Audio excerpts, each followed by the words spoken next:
Here we go. Recording in progress. There we go.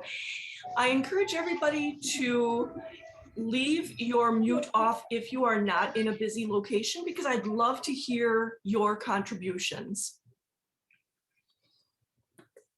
We're going to have a chance to talk about what we've experienced in moments of truth, ideas that we've seen that have worked, as well as questions. So we're all faced with some really great opportunities because things have changed so much in the past year or two.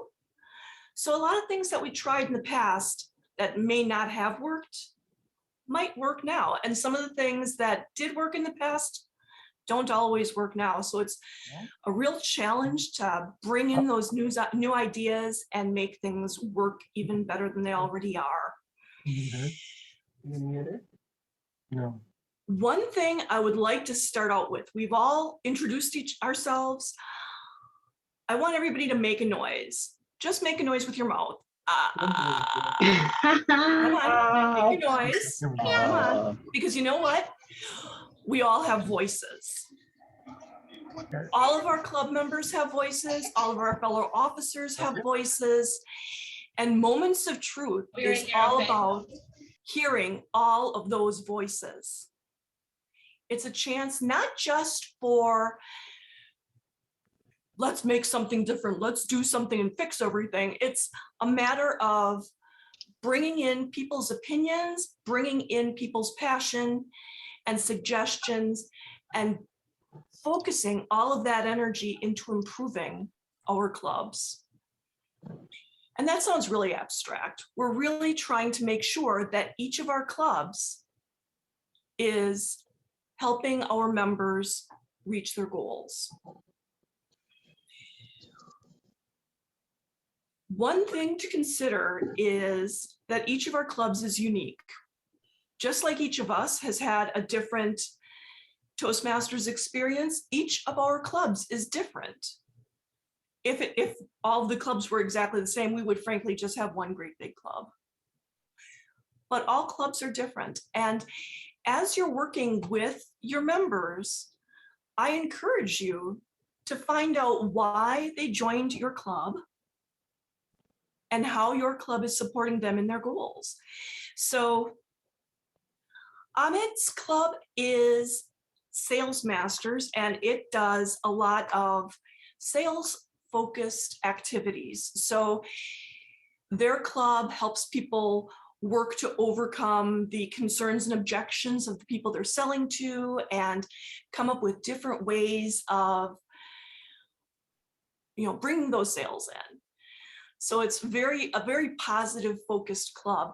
On the other hand, I've been to many of the other clubs that are participating this evening. I know Oconomowoc is a very community oriented club. It's very focused on sharing their personal histories and having a lot of fun and being social. I know Wisconsin Club has a really great meeting, but the members of Wisconsin Club also go on to compete and win in contests. So those are just 3 of the clubs represented here this evening. Each of them has a very different culture. And I think before you even start your Moments of Truth, think a little bit about the culture of your club. Figure out what the culture may have been in the past, and make sure that your members are aligned with it. Because if your members want your club to be a little bit different, maybe consider that discussion of shifting your club to that new focus. Again, this is all a matter of you working within your clubs to figure out how to make sure you are helping your members reach their goals. I am not your boss. I am not your control freak person. I'm just here to help you think outside the box and come up with ways to make your clubs even more awesome than they already are. So Moments of Truth. Moments of Truth is a set of literally about 36 different points of contact within your club. And this is, let's see if this will work. I'm going to put a piece of paper over my face on that machine so you don't see me. There you go. So on the other side there, you see that moments of truth, those are some of them. I didn't crop it correctly, but it gives you an idea that as you're doing your moments of truth, you have like 36 different points of contact to consider. Does that mean that you sit down and take an entire Saturday with your entire club to go through all 36 points? I know there are some clubs that have done that. None of the ones I've been in have done that. One suggestion is to reach out to your members and find out what they think is the most important point to work on.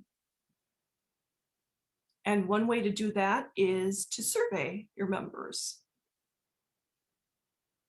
You can survey using, SurveyMonkey or Google Forms, or even Zoom has the opportunity to do surveys in real time. If you want to go old school, you can take the 36 points of contact, email them to your members, and ask them to pick out their top 5. And then you come back and figure out which are the ones that are most concerning to them. And base your moments of truth on those specific points of contact that people want to change one way or the other. I've been mentioning a lot about membership rather than, oh, the president should be doing this or the vice president of education needs to do that, because unless the president wants to do everything or the vice president of education wants to do everything, you're going to want to have your membership's input, because as the members share their information, share their opinions, share their preferences and priorities, they are, as they say, giving more buy-in to those changes. My company has changed some of the software that we use. I have no control over it. I do it, I use it, I get trained on it because they pay me to. And sometimes I find out it does work better, and that's great. In a volunteer organization, that leverage about paying people to do stuff isn't really a thing. So it's really important to get your members' input and opinions. One challenge is that some people are more outgoing or more confident or have done this before. And especially new members might not feel as confident. So when you're doing that survey, make sure to allow people to share opinions that aren't just check the box. Bring in their opinions at that point as well, because that's one way of making sure their voices are heard, because we've all got those voices. I know that many of you have done moments of truth. What ways of bringing in member priorities have you seen? Anybody? Could you ask Ahmed? I also belong to Sales Masters, but he's just accomplished a fantastic feat. He had something like 20 people at a recent meeting that came. Wasn't that correct, Ahmed? Was that like an open house or? No, this was just people who were invited, and he's done a fantastic job. Or not, he and the other members of the club have done a fantastic job of promoting the club. Okay. And getting people into the club. Excellent. So one way of finding good ideas that you can brainstorm is by visiting other clubs. And I realize that I'm the poster person for visiting other clubs. But the thing is, District 35 has some amazing clubs that have really great club culture, and they do some really fun things, including Sales Master. So Ahmed, if you want to put your email in the chat at some point, that would be great. If anybody wants me to send out a couple extra links, I'm an area director. I have Waukesha in my area, and they're consistently one of the top clubs. I can put you in contact with a corporate club, Toast on Tap, Miller Coors. They actually have figured out how to work with management and bring people in. We have multiple clubs throughout District 35 that are specialty clubs. So if you're thinking of changing your club culture, check out a club that might be a little bit different. You know, Sales Masters is one specialty club. There's Love of Laughter. There's, you know, different corporate clubs, so many different clubs that focus on different things. There's also clubs even outside District 35. So if you'd like me to send you some information, I can do that. Let me know. So that helps generate some of the ideas you're going to need. But the other cool thing is that your members aren't simply hatched from an egg in their Toastmasters. All of our members have previous education, experience, professional work, lots of different things that they might have seen a process that worked really well for them in that situation. And it's definitely an option to listen to during moments of truth. So in moments of truth, you start out, you find out what's important to your club. You find out your club culture, what's important as far as which of those points you want people to focus on. Then, depending on if everybody absolutely agrees that the one thing they want to focus on is that there's better contact with guests. Guests are greeted warmly and made welcome. That's the only thing everybody thinks they need to work on. You know what? You could probably get through that in maybe 2 speech segments during one meeting. Hi, we're doing our moments of truth. This is the most important thing we're doing. Let's discuss this. What does this mean to you? What do you think we should do? How should we do it? And then you discuss as a group. Everybody has an opinion, and that's great. And then you start out with somebody who's chairing the meeting, chairing the event, and you have somebody writing down the suggestions. So you've got not just somebody leading the moments of truth, but you also have a secretary. Where did my secretary slide go?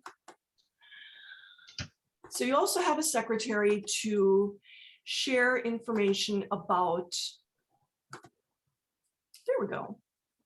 And again, cut off, that's great. So you'll start out with, you delegate somebody to chair the meeting. You have a secretary writing these ideas down. You brainstorm lots of different ideas. Just get them all out there, even if it's absurd. You know what? We should have a professional sommelier greet our guests because clearly they're very classy. Write it down. And then discuss.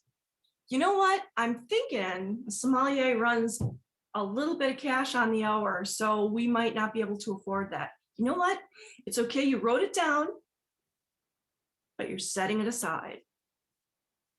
You know what? I think we should write a song. We should write a club song to welcome our guests. Nobody in your club has songwriting ability. None of you can carry a tune in a bucket. You write it down, but you move it off to the side. I think somebody should stand in the parking lot and greet people as they come in. Well, you know what? It's 10 below zero this evening. Write it down. If somebody really wants to do it and take ownership, more power to them. But maybe you're setting that off to the side as well. But making sure you have, like, say, the VPM greeting people, maybe your vice president of education, and maybe one meeting role might be the official greeter, helping like the VPM and the sergeant at arms. Having additional people greeting people. We're in Zoom, making sure somebody's assigned. You know what? Could you please personally message this guest to make sure they know what's going on? Make sure any latecomers receive the agenda. These are ways that we're greeting and nurturing those guests. So these are really good ideas. They don't take extra cash, or people who really like being out in the freezing cold, maybe we'll keep that. So you've discussed, and then you figure out maybe who's going to be doing it. Do you want that as a meeting role? Do you want a specific person assigned? Susan, what idea do you have? Well, I just wanted to support the suggestion that you're giving, Theresa, because our club, the Menominee Falls Toastmasters Club, did something like this during the summer. Over the course of several meetings, I believe 3 meetings, we took 2 moments of truth during each of the meetings, worked them in as speeches with our regular speeches, and went through this entire process. We had a secretary, in fact, she is the secretary, taking notes, and we had the discussion. The people that were there, once they saw that it was a safe environment, so if they wanted somebody singing when people came in, you know, that was the person we hope would volunteer to do that.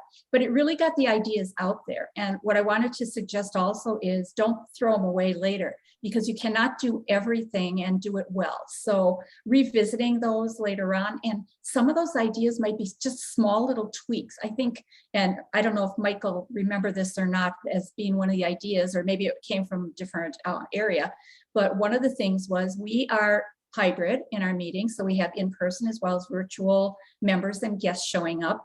But you know, when you're on the screen like this, you can see each other's names, but in person, you can't. So I started bringing name tags and handing them out as people came in. Just slap those on, because now the people at home can see who's in the audience as far as virtual participants, and vice versa, they can see us. So I'm glad you're going through this procedure, because it does work. Excellent, I like that. And I guess the next step after, you know, you brainstorm, maybe you do find somebody who wants to take ownership of that one task, or there's an agreed upon way of assigning it to multiple people. You're not just sending it out there in the universe and hoping. The next step is following up about a month or 2 later. And that can be done by possibly one of our officers. It can be done by the person who was taking notes at the meeting. It could be done by the person sharing the moments of truth. But it's an opportunity for people to check in to see how these changes have taken root. Are we doing it? Have people express concern? Are there problems doing it? If your club wants to have those fancy, happy name tags for the in-person people, did nobody pick them up? Or did somebody lose them? Or are they sitting in somebody's trunk? Being able to double check if there's any extra little hiccups to these changes means that you can more fully implement these changes and make sure they're working. Maybe you have the name tags, but you forgot to make sure that you have really big, thick markers. You can tweak it, you can add that. So you've got all these different things going on, you're tracking them and you're following up, and you're seeing that they're being done. And sometimes you're seeing that they're making that change. They're making your guests more comfortable. Maybe they're helping people know one another a little bit better by sight. And that's going to help the club. It's not always necessarily a quantifiable change, but there's probably going to be some type of an improvement, even if it's a little less tangible. Possibly I'll be honest, there have been times when I've been in a moments of truth, somebody's made the suggestion, we've implemented the suggestion, and we realize, you know, we thought this would be a good idea. There's a lot of blowback and it takes a lot of effort, which means that the person who thought they'd be able to do it can't do it. And you know, you might want to, after that trial period, figure maybe we'll try this again in a couple months, you know, 2 or 3 months, maybe 6 months, maybe next year, when maybe somebody has more time or we have more members. So this process of moments of truth helps clubs in a bunch of different ways. It helps by bringing in new ideas. It helps by bringing in tasks that improve club culture and how the club functions as a whole. But it also helps people in many of those unusual communication settings that we don't all get to experience if we're only doing speeches. You know, sometimes there's going to be a difference of opinion. Do people yell at each other? Hopefully not. But, you know, maybe that difference of opinion can be a conflict. How are you going to solve it? Do you drop it? Does somebody else pick up the mantle and say they're going to do it? So there's different ways of dealing with that difference of opinion. Theresa, can I ask? Yes, sir. Do you develop a flow chart of what that shows what all the activities in moments of truth are, from the first contact through the prospective member becoming a part of the club? Well, with moments of truth, it's actually points of contact from the guest seeing an advertisement for us all the way through the membership arc to, you know, how are our members able to receive kudos for the amazing things they do. So you have things like the greeter, you at the meeting, you have the person explaining what Toastmasters is about, usually the vice president of member services, but not always. You have the treasurer talking about the details of becoming a member, and you have the close and follow-up, which may be done by the VP of membership, may be done by other members, and you have roles to be played by other members, correct? Yeah, absolutely. With moments of truth, they specifically break things down into 6 areas. There's the first impressions, membership orientation.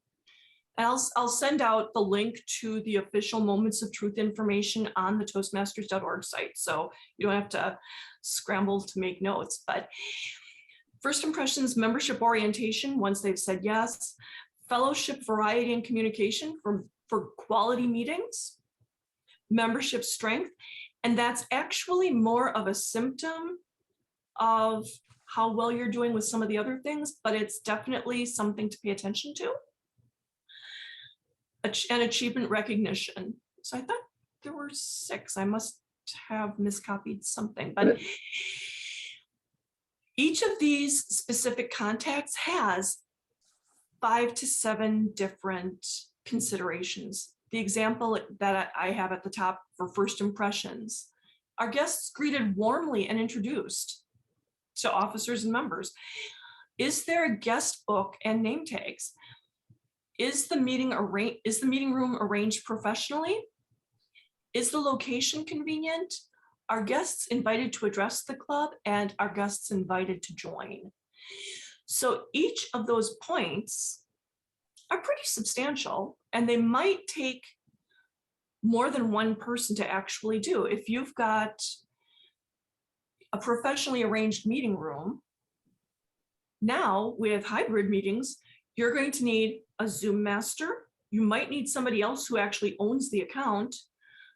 You're going to need a sergeant at arms, and you might have somebody else who actually lives in the city that has the library that requires residency. So a professionally arranged meeting room could easily take 4 people. And that's okay, but it means that those 4 people still need to communicate and do their job or delegate to somebody who can. Do you call special meetings of the club officers or other interested people just to talk about roles? That would be terms, ideal, definitely. And Moments of Truth is a way of tweaking some of this information. What I've seen in the past is I've seen some clubs that will actually break down a list of some of the tasks that they do, and they assign it to individual officers. And rather than have those officers not know exactly what they're doing, at least that way the officer knows, oh, the membership, the VP of membership gets the member to sign the forms, and then it comes to me, the treasurer. And in my club, the treasurer fills everything in on toastmasters.org and Free Toast Host. But then I have to make sure and tell the secretary so she can make sure everything's documented. And I tell the vice president of education, so the new member gets a mentor and a new member orientation to education. So there's a process in that. And some clubs have it in writing, and that's not a bad thing. Some clubs, it's a little bit more fluid. And unfortunately, the more fluid that process is, the greater chance something might fall through. So that's a challenge. It's not a bad thing to consider writing things down and brainstorming among the officers who does what, but be aware that the individual tasks might shift to other officers as the next slate of officers comes in. how many members do you anticipate or prospective members are going to come to an individual meeting? Well, you were telling me that Ahmed had 20. He did a lot of work to get it that way. Yeah. They Well, had, the thing they is had a special meeting. They've Mhm. had outreach to certain people. They've used social media effectively to do that. so if you're having a special meeting, your vice president of PR, and that's actually one of the things, is having, exciting meetings and sometimes reaching out to your focus, potential guests. So working between the vice president of membership and the vice president of PR to bring people in and welcome them as new members, and then working with the education vice president to make sure that the vice president of education also is doing great meetings and great special meetings. Those are all challenges. And those are multiple different processes going on, and you work together to make sure nobody's stomping on each other's feet. So Can I offer a different spin?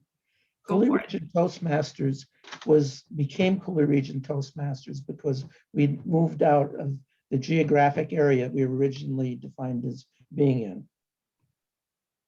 But another issue has been, we've tried things like approaching Rotary clubs and seeing if we can't do a joint outreach to Rotary.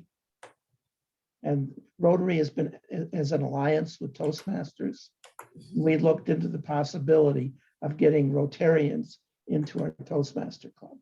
Mhm. We went all the way to looking at, could we have a room within the Zoom site for a Rotarian meeting where it could be a Toastmasters meeting as an alternative to other options going on within a Rotary meeting. We've also looked at it from the standpoint of how could we get involved with training at a major corporation. And these are all really awesome, and they're ways of reaching out to potential guests. They're ways of reaching out to potential members. And those are opportunities for outreach. And that is, all of those ideas can pile into one or two specific points of the Moments of Truth. Now, you can have Moments of Truth work really well, but if you don't have people, you don't have 2, 3, 4 people coming into a meeting, you don't get to practice it that often. You can set up, you can try as a speechcraft, but the problem with the speechcraft remains. You can have a great speechcraft for one person. You'll get that person in, they'll be able to contribute effectively to the club, but you won't get that many people in. The question is, how do you do an outreach so you have a constant flow of people into the club? Well, and that's, one of those points of moments of truth is, are you reaching out appropriately? What methods are you using? How are you doing it? One of the highest response rates, I used to do, cataloging. One of the highest response rates is individuals reaching out and inviting people one-on-one. So the prospector, is it I hate to be disrespectful, is it the Curzon Prospector Award that we have for people who bring in so many new members? He would go out to his grocery store, and in the course of talking to the cashier, he'd invite the cashier to his meetings. He would go out to a laundromat and talk to people. He talked to everybody, invited everybody. And we need to consider doing some of that. It's not just, you don't just post to Facebook and cross your fingers. We all need to work as a team. And that's another reason having your moments of truth be everybody who can make it, just like a normal meeting. Everybody should invite people. One club that I work with, I'm doing their PR, I'm their vice president of PR. I emailed a single image and encouraged each of them to post the image to their Facebook, LinkedIn, or TikTok, or Insta, and talk about why they're a member of the club. And the image had information about how to get to the website, how to, reach out for information on the Teams link. And I'm hoping that that's one way of increasing our guests, because each individual is reaching out to people and making them known that, hey, Toastmasters is fun, come on in. It's not your vice president of membership's job to bring everybody in. He can encourage us. And once we bring them in, he's a good point of contact to get that information and those forms out, but it's everybody's job to bring people in. Eclectic Toastmasters has performed a near miracle. They were aren't they at like 20 or something? Yeah, and they were once at 2 members. Yeah. And they met at a library club? in a room at the back of the library that was hard to get to. Mm-hmm. And there was noise in the background. And now they're at 20 members. The question becomes, how can other clubs do something similar to what Eclectic Toastmasters did? Well, I think some of it is at the very core, they figured out what they want to do. If your goal is just to hit that number 20, you know what? This is not what anybody wants me to say, but there's your tool. That's all you need. It's not appropriate. It's not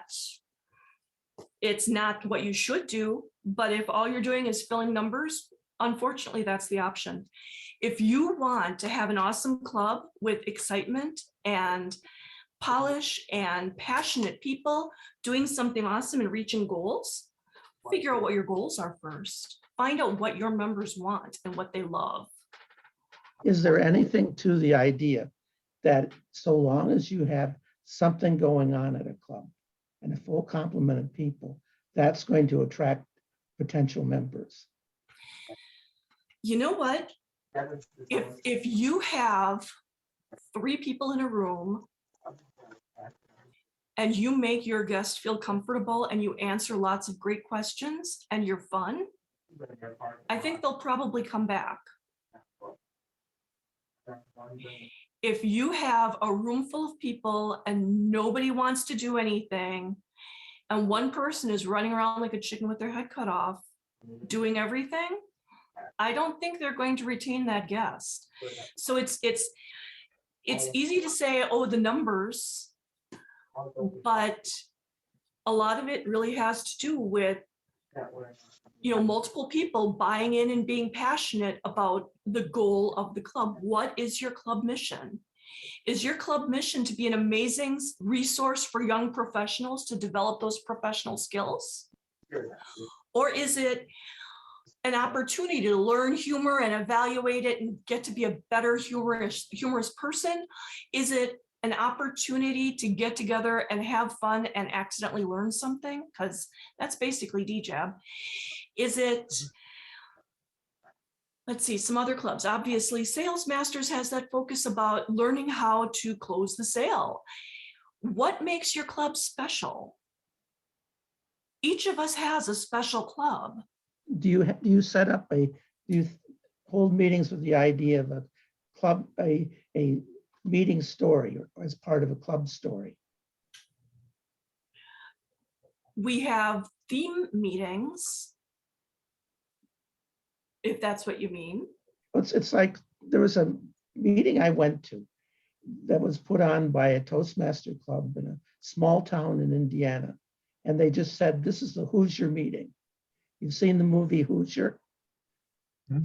The one movie, about basketball players? this came out it was considered one of the best sports movies ever made. Yeah. But it talks about how this person's down and out. He was kicked out of coaching years and years ago. And all sorts of unusual events occur on his way to coaching the team to the state championship. Well, Okay. meetings are like that because they involve people. There's a story of a meeting. There's a question of, will someone make the meeting or won't they? There's a question of, will someone make a speech or won't they? There's a question of who will win the contest if they have a contest in speaking or not. And then there's a question of, are people going to have fun during all this? And at the end, Wow. mysteriously it comes together. And that's your story of a Toastmaster meeting. And if you have a good story or a hit story, that attracts people.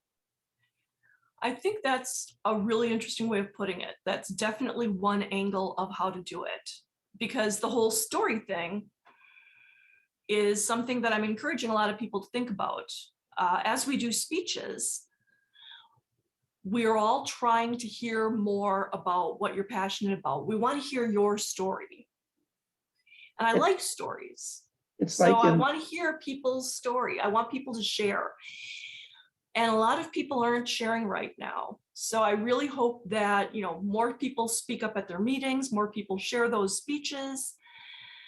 And if you want to use that speech analogy, that works out really well. I like, we did the wow factor a couple of years ago. What is the cool reason your club is here? I have a club that meets at lunch. We are the best hour of the week, and we don't always have formal speakers, but we always have awesome table topics and a chance to sit together and think about what our goals are and how to do them. And it's a great time, and that's a unique club. Planning and goals are fine, but a lot of people like to see the implementation. They like to see the results. And that's as far as moments of truth go, that's one of the steps in the process is after it's assigned, see how it's going and analyze it. With a full club, you're looking to make sure that you're doing things with quality. Are your meetings having any quality? Do you have people taking the roles? Do you have people doing their jobs? if you don't have people within the club who can do something, who do you have as backups that you can invite? Can you invite, do you have a sister club? Can you invite people that you know from other clubs to join the meeting so that when you do have a meeting, all the roles are filled? There's always a speaker available, always evaluators that are available. And that takes planning ahead of time, definitely. And that could be something that Moments of Truth discusses. Why aren't people signing up for roles? Why aren't people speaking up? Why isn't this happening? And you know what? Frankly, I know that of the clubs that I'm associated with, either by membership or otherwise, many of them are at 8. Many of them are a couple of them are at 7. And one of the clubs has been at less than 10 for about 4 years. And we try different things, we try new things, and it's frustrating. But we need to offer quality meetings and bring people together to learn new things. So What about response to referrals from Toastmasters International? and that's another part of the process of bringing in guests. And each club has it a little differently. Many of them say within 24 hours. They communicate among themselves. Often it's the vice president of membership. And if it's not the vice president of membership, somebody is delegated. But again, this is, every club has the opportunity to determine their own specific guidelines for this. And Moments of Truth gives you an idea of some of the different challenges you're going to be facing.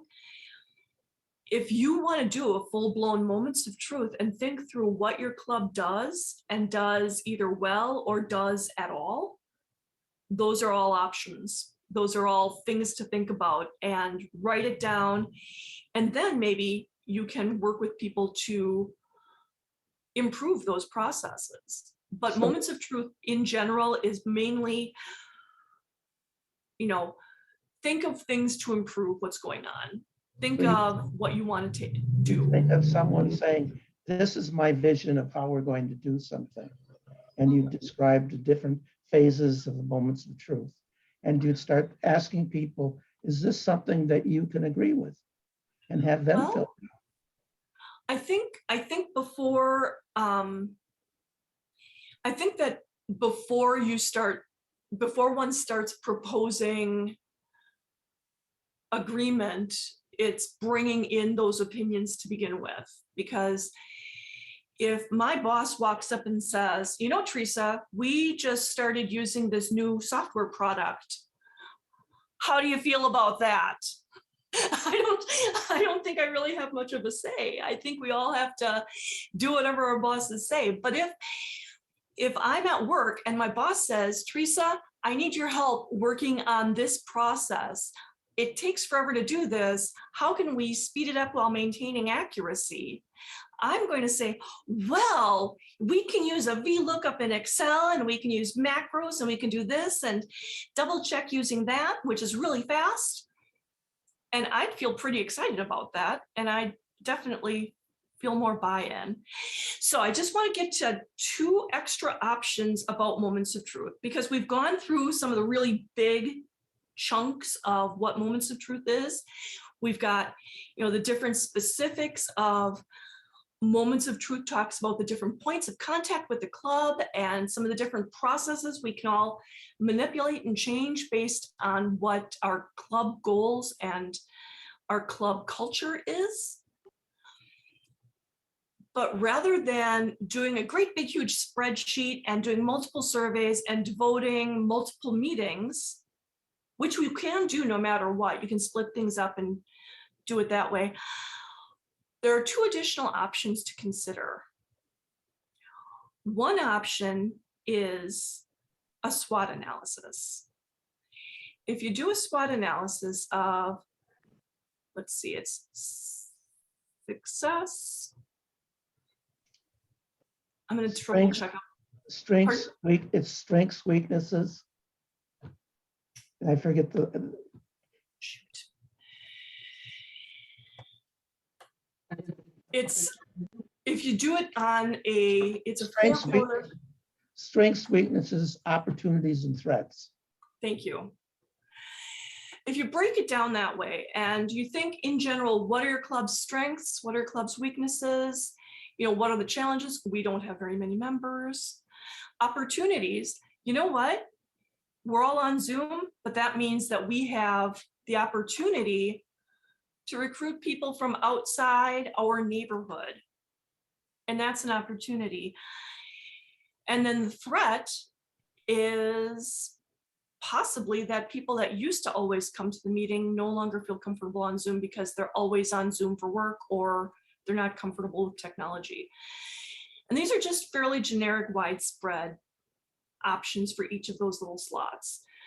If you do a SWOT analysis, it might give you a good start for looking at, we have this threat of not having a lot of people that love technology, but we have this strength of a lot of people who really have the ability to reserve large spaces in libraries. So let's try meeting in person again with this large space so we can spread out a lot. And maybe that's going to attract more people. But by juxtaposing the different elements of SWOT, you have the ability to think through opportunities to improve your club. And then from there, you can apply it to different processes. It's like you have some members of the club who join because they want to improve themselves in terms of leadership or in terms of communication skills. There are other members who are there for the opportunity to socialize. Mhm. They're not And necessarily that interested in trying to grow or develop.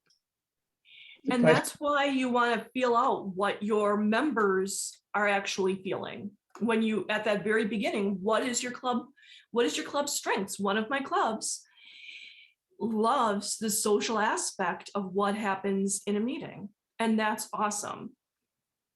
That's what that club does. And reaching out to other people who need that social contact would be great. So possibly, reaching out to, non-professional organizations might be a best case scenario. Jennifer, I think Susan has some really good ideas. How about asking her how she'd approach some of these? So Susan posts about reaching out to former members. And what's really awesome about former members is if you have a former member and they joined your club and they were only there for a little bit because all they needed to do was learn how to give that toast for their wedding. But now they're what the corporate world calls a raving fan. So that member could be somebody that is still sharing information with other people and getting your word out there. Susan says that she also received a lead over 2 years ago. So playing that long game is also huge. When I was visiting clubs all over the world, I'm still getting emails from them, and that's okay. If somebody doesn't want to get your email, they'll let you know. Or you can spread out how frequently you mail the older emails, just like we used to do in catalogs. But those are two options. I just want to throw out one final option for the different type of moments of truth. You've got the big, do a survey, do a discussion, do brainstorming, and then do that analysis and delegate and track. But you can also do something called stop, start, keep. And you would talk a little bit about what you do in each of those 6 moments of truth. If for, do guests feel welcome? How do you bring guests in? How do you contact them? What happens in the meeting? How do you follow up with them? What do you do? What could you do? What do you do that you don't need? And if the group is just discussing this somewhat informally, you're going to be able to bring in some really great ideas. You might find somebody who wants to take on one of these tasks, who isn't the vice president of membership, but who might be the membership person next year. And it brings people in to make them more empowered. And I like that, and Terry likes the activity. It prompts you to think differently and get the conversation started. So rather than having something that might feel more restricted when you come down with a survey and an analysis of the survey, and these are the parameters of exactly what we're discussing, it keeps the doors open. It lets people think of all sorts of things. So just like we were thinking, oh, we should rent a sommelier. No, we're not renting a sommelier. But you know what, if you're talking about, I think that we should, definitely have people sit together, or we should have one person paired up with somebody on Zoom or something like that, it really gets the ideas moving and you feed off one another. So rather than a survey of only taking those specific suggestions, you get a lot broader discussion going on. And sometimes you have to take that idea and put it in the next section just so you can keep that idea spreading to other parts of that moment of truth. But that's where the secretary comes in handy. I do want to throw out that District 35 is offering a bonus for clubs who do moments of truth. If you want to, there are people at the district who can help. And when I say at the district, it's not like we have a special large building that, you know, Terry gets for a year. It's that there are a lot of people out there in District 35 who want to support our clubs in success. And what is success? Success is helping you help your members reach their goals, whether those goals are having lots of fun and telling great stories, so you bring in more people who have more fun and tell great stories, or, you know, be competitive, join contests, or do those educational projects. All these different things are different ways of reaching your goals. If you want to do a Moments of Truth, if you have questions, by all means, reach out to me. If you want somebody to help facilitate, if this was a pretty big overview and you have lots of different options to think about, if you would like to either sit down with me or sit down with any of the other members of the district, we would love to support your club, because clubs with the ability to think of new opportunities and new ways of doing things keep things lively, keep growing, and keep being responsive to their members. And that's what we want. So reach out to us and we would love to support your club with Moments of Truth. I will send out an email with the link to Moments of Truth on the Toastmasters.org website. And if anybody has questions, I will stick around, but I wanted to make sure to get that out before 7:30 because we respect others' time. So thank you very much. Thank you for everybody for participating. And again, any questions or concerns, please let me know and I will email you information. I'm gaveling down officially all of 3 minutes early, but I will stick around if anybody has questions, suggestions, or ideas. Thanks, Teresa. Thanks, Theresa. Thanks, Theresa. Thank you, Teresa. It was great. Thanks. This was really fun. I really hope that it helps people develop new ways of making sure their clubs have, you know, that vibrancy to specifically reach out to their members and help members reach their goals, whether it's having a lot of fun during a meeting or having a great professional focus or anything. Agreed.